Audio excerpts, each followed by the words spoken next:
Thanks for hanging out with Sense again. Today we are chatting with Julian, Josh, and Brandon from Deadweight 80. Deadweight 80, gentlemen, how are you doing today? Yeah, I'm doing pretty good. Had the day off work, so I didn't have to jump straight into this off the back of frying my brain all day.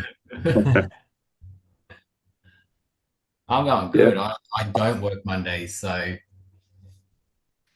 don't work I'm Tuesdays either. I'm absolutely wrecked, but yeah, no, I'm here and I'm good. wrecked in a good way or a bad way. In the best kind of way. No, no, no, just a big day at work. That's all. No, but I'm good. Today we are hanging out primarily to talk about the latest single that you have put out, Familiar Violence. Now, it's got some pretty heavy subject matter and a film clip to go along with it. So, for anyone who has seen the clip and listened to the song, I guess it's fairly self-evident, but perhaps for the benefit of those that haven't, could you tell us a little bit about the song and the film clip? Yeah, so the song itself is about the I guess exposure to violence and domestic abuse at a young age when your brain's still forming, really just imprinting those scenarios on you. And even once you get away from it, it still seems to play a massive effect throughout your life. And yeah, so the music video really just was a loose interpretation of that. With those themes, was it something that you wanted to particularly express and talk about it, or was it something about like the maybe the way the riffs were presented to you that the band had written that's made you sort of become inspired to include that as the song or the subject of the song? Well, it's a song that I'd wanted to write for about 5 years. It's an idea that I had in a previous band that I was in, and none of the songs that we ever worked on, and even like the first few songs that we worked on with Deadweight, they just didn't feel like the right fit for it. But once we got together this song and the ones that come with it later down the track, they felt like a good fit for it. So I guess like to an extent it did inspire it. A lot of the lyrics weren't written beforehand, like they were written after the fact. It was just the loose concept that was the idea that I wanted to work with. So I guess kind of both. It was something I wanted to write about, and it was something that was further inspired by the chaotic and aggressive energy of the song. So it just came together as yeah the right moment to put literally the two and two together to finally be able to breach that topic. Yeah. And with the film clip, do you mind talking a little bit about the production side of that, how it was put together? I think when it comes to the film clips, because we generally take a lot of that on within the band. We did get a friend that's a videographer to come and do the filming for us, but a lot of the editing and the ideas were just things that we bounced around. So we turned up to a friend's garage with a loose plan and a list of shots that we needed to get, and then just figured it out through the day. Whose old CRTV did you drag along for the shoot? That was one that I found on the road, um, like 2 years ago, and I was just like, this is going to be of use someday. So I took it home with me, and it worked. It's been holding on to that one. Yeah, yeah. Now, like, just in the video clip, did you see there's like a box around it to there was originally a plan to stand on it in the video, but it didn't work out as well as we'd hoped. But now the box and the TV have been turned into my bedside table. All right, dual functionality.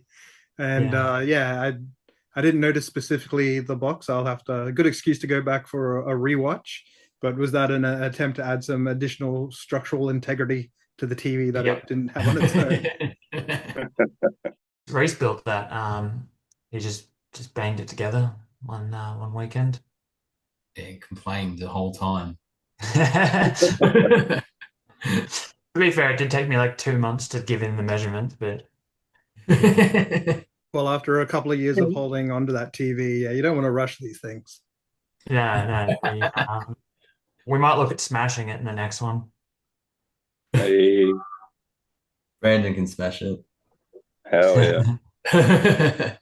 It's got MTV on it too, doesn't it? What was that? It's got MTV on the TV. Yeah, it's like an MTV branded TV, which I didn't even know existed. The DVD player in it doesn't work, so there could be something cool inside, but I can't open it to see. Wow, there you go. Like old episodes of The Real World or something. Yeah. Cribs. MTV Cribs. You've been dropping singles fairly consistently for your last few releases. You did mention before, Josh, about more things to follow Familiar Violence.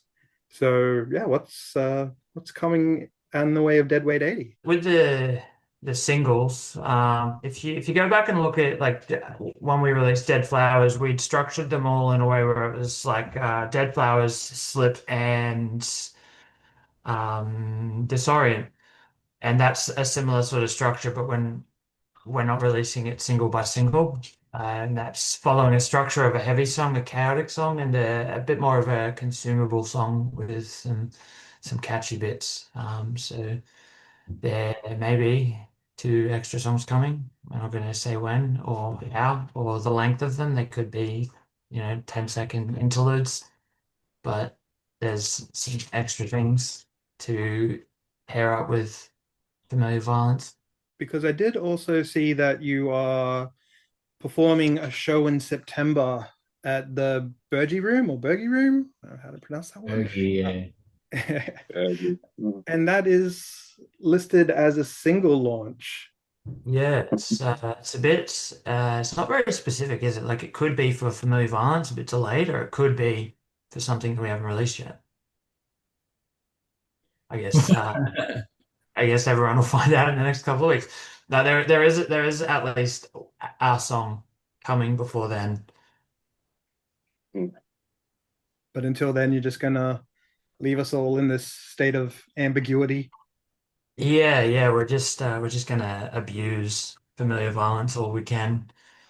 Um, making endless content. I just feel like it's an endless grind to just make more and more content.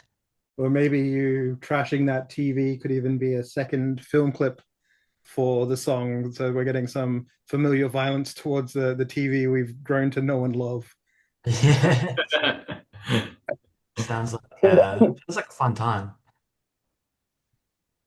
Sounds like a great time. Now, in general, Deadweight 80 lore, I have always been interested in just the name of the band itself. This one, I guess, might be a bit more for Julian, perhaps, to explain yourself. Like with the 80, is it like a Blink 182 reference to the amount of swear words it's No, the 80 was from we're all born in the 80s, but that's completely changed now. But yeah, we're all 80s kids. The deadweight bit.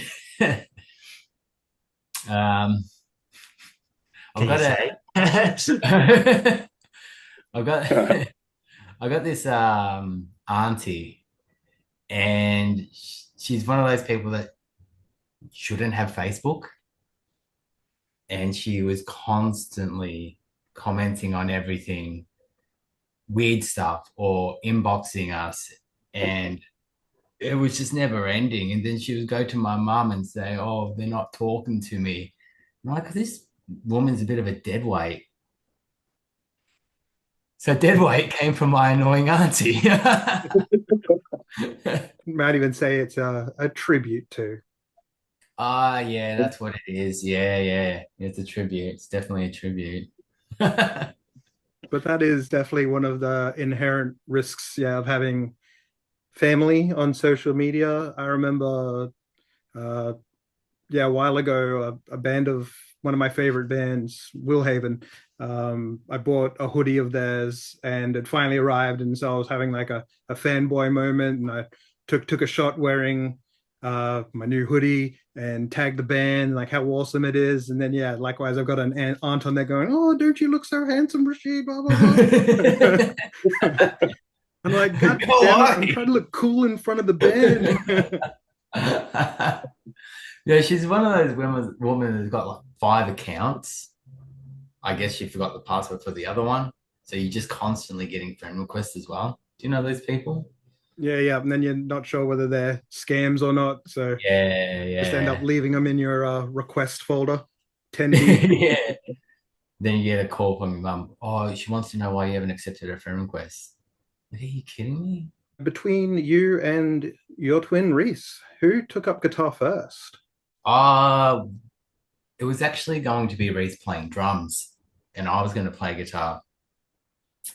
And then we ended up going halves in a guitar and amp combo. And yeah, we both ended up playing. I stopped and he kept going.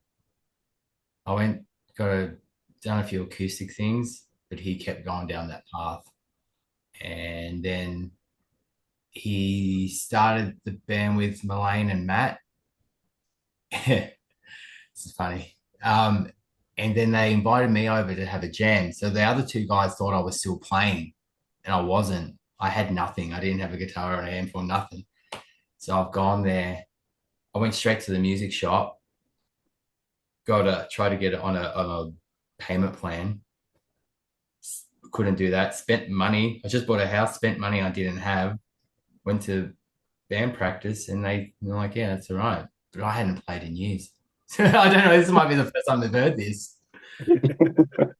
Just wanted to So, jam that badly. yeah. Well, I just turned it down and Reese turned up. So they couldn't hear me anyway. That's what I do now.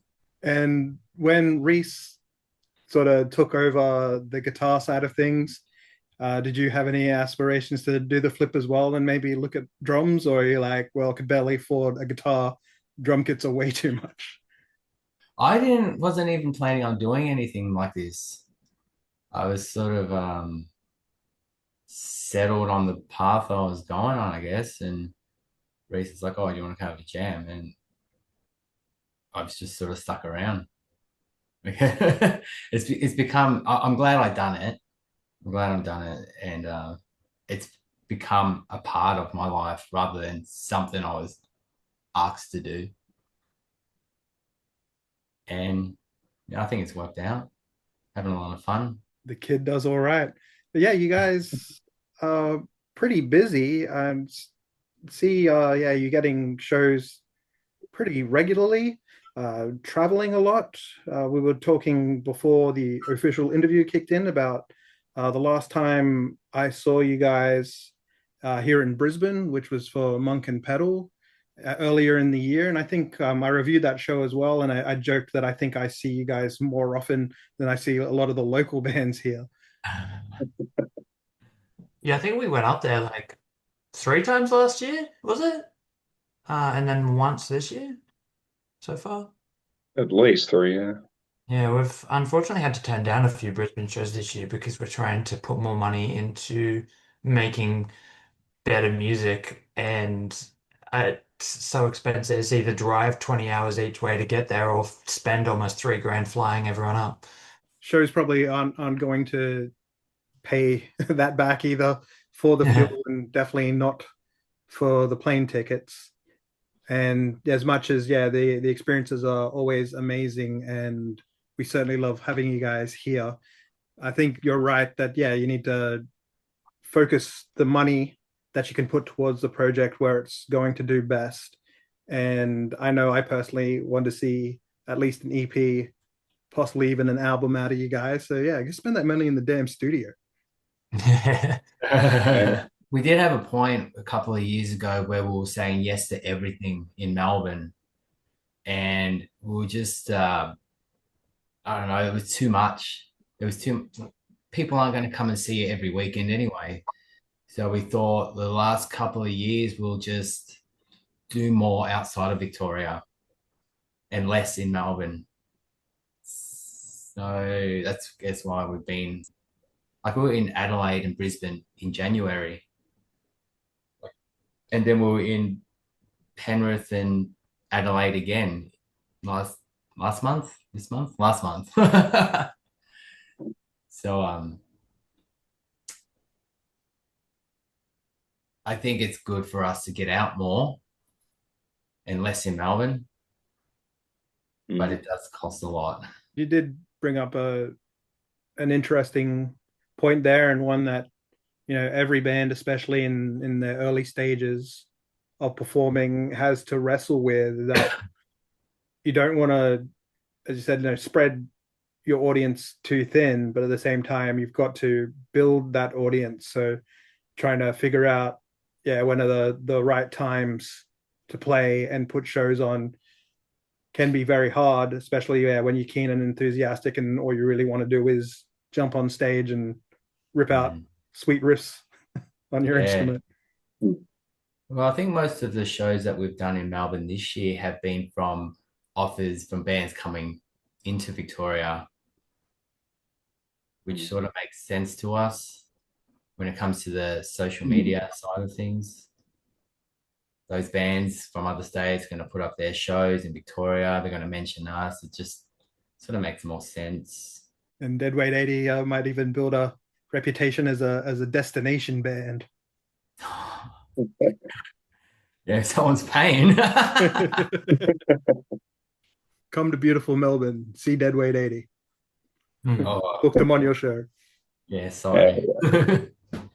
Do a merch design that's like a scenic postcard, but it's Deadweight 80. Yeah, Hollywood sign. That's a sick idea. I really liked the Are Real Monsters shirt that you guys made a little while ago as well. You always have pretty awesome designs. Yeah, the guy who come up with that does Drencher Fest in Geelong. Oh, what is his name? God Awful. Yeah, God Awful. He done a few like beer cans as well. So it was good to get him onto that. He done really well. Good price too. We'll have to share his details then in the info for the interview. If anyone's looking to get some merch work done, this is the guy to hit up. Good work, cheap prices. Yeah, that's it. But maybe now that we've done this, he'll raise it up. So we'll see. Or get commish, do references. Give us a free design. We've been hanging out, chatting about the clip Familiar Violence, the film clip, the potential of you guys dropping some other things, maybe to do with the show in September, maybe not. But either way, we've got some more Deadweight 80 stuff to look forward to in the future. Hopefully, as much as we've said about you not playing shows as much, we will see you get out and tour and have you back in Brisbane sooner rather than later. Is there any last fine words of wisdom or things you want to talk about before we wrap this one up? I would just like to say, just listen to Familiar Violence as much as you possibly can. And follow the band too, because there might be something coming up. Yeah. There's some things. We're just this is like a transitioning point. It's all uphill from here. Or downhill, either way. Either way, we're going to direct. Dragging that dead weight around. Yeah, my auntie. When are we going to see her on a shirt? Well, I did make something. I might send it to you. He did make something when the band first started, and I was like, yeah, maybe not. She'll see it. Fair enough. Well, thanks again so much for hanging out with us today, guys. And we'll obviously stay in touch as things further develop, and maybe line up another chat once the things that are ambiguous aren't so ambiguous anymore. Yep. Perfect. Sounds good. All right, Hell take yeah. care. And shout out to Auntie Ren. Thanks.